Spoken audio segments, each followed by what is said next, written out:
चला आता प्रश्न शिकूया. प्रश्न क्रमांक 6. 3 क्रमवार विषम संख्याची बेरीज y आहे, तर त्यातील सर्वात मोठ्या विषम संख्येच्या पुढील समसंख्या लिहा. पर्याय दिलेले आहे 4. 4 पैकी कोणती समसंख्या असेल? प्रश्न पुन्हा एकदा वाचतो बघा. 3 क्रमवार विषम संख्याची बेरीज y आहे, तर त्यातील सर्वात मोठ्या विषम संख्येच्या पुढील समसंख्या लिहा. मग हा प्रश्न सोडवताना तुम्हाला त्या 3 क्रमवार विषम संख्या माहीत नाहीत, त्यांची बेरीज y आहे, म्हणून त्या 3 क्रमवार संख्या म्हणून 3 क्रमवार विषम संख्या बरोबर त्या मानाव्या लागतील. पहिली संख्या x मानू. नंतर विषम संख्या कितीच्या फरकाने येतात? x झाल्यानंतर x अधिक 1 येईल का? नाही. पहिली विषम संख्या x आहे, म्हणून दुसरी x अधिक 2च्या फरकाने येईल 2. त्यानंतरची विषम संख्या x अधिक 3 नाही, x अधिक 4. अशा प्रकारे त्या 3 क्रमवार विषम संख्या होईल. आता यांची बेरीज मात्र किती आहे? यांची बेरीज दिलेली आहे. बेरीज बरोबर किती येते? y. म्हणून समीकरण मिळवा. म्हणून त्या 3 संख्या ह्या आहेत, त्यांची बेरीज x अधिक 2 अधिक x अधिक 4 बरोबर y.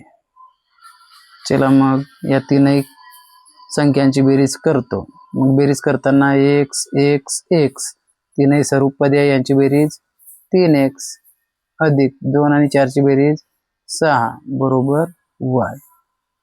चला 3x इकडेच ठेवा आणि 6 इकडे आणा y कडे. काय होईल? y minus 6. बेरजेतली संख्या वजाबाकीत येईल. त्यानंतर x डावीकडेच ठेवा, y मायनस 6 कडे उजव्या बाजूस हे 3 सुद्धा आणा. गुणाकारात आहेत, कशात येतील? भागाकारात.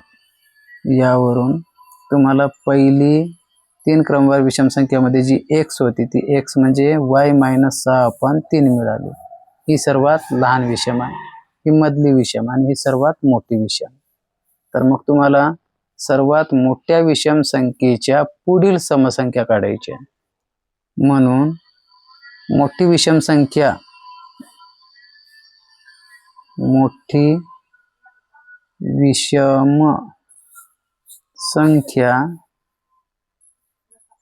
बरोबर कोणती आहे? या तिघापैकी मोठी विषम संख्या x अधिक 4. हिच्या पुढील सम पाहिजे.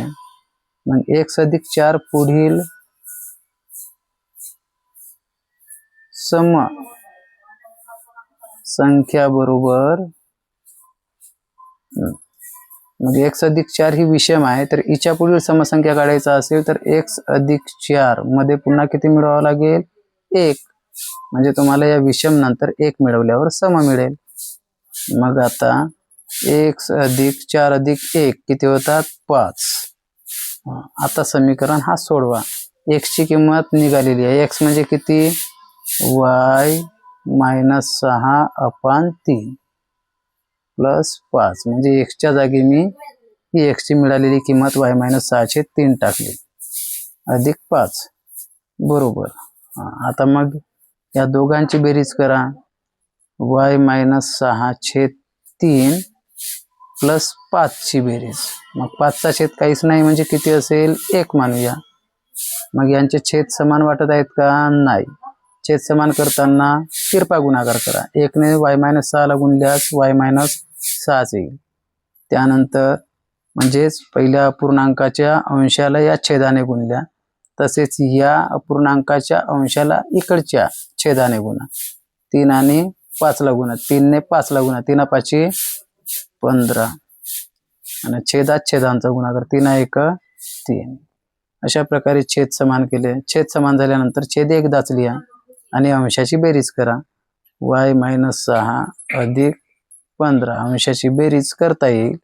छेद मात्र एकदाच लिहा. y मायनस 6 अधिक 15 या दोघांची बेरीज किती येईल? एक ऋण आहे आणि एक धन आहे. मग यांची बेरीज होणार नाही, वजाबाकी करा. 15 6 गेले 9, 9ला 15चं चिन्ह म्हणजे +9 छेदात 3. y अधिक 9 छेद 3 याचाच अर्थ yचा सुद्धा छेद 3 आहे प्लस 9चा सुद्धा छेद 3 आहे. अशा प्रकारे आपल्याला रूपांतर करता येईल.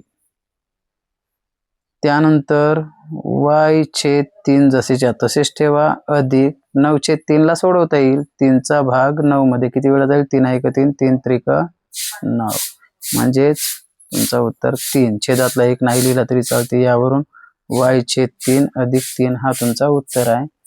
मग हा उत्तर कोणत्या पर्यायात दिसत आहे? तुमचा पर्याय क्रमांक 4.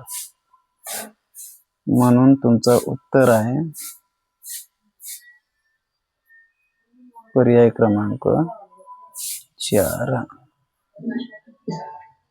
अशा प्रकारे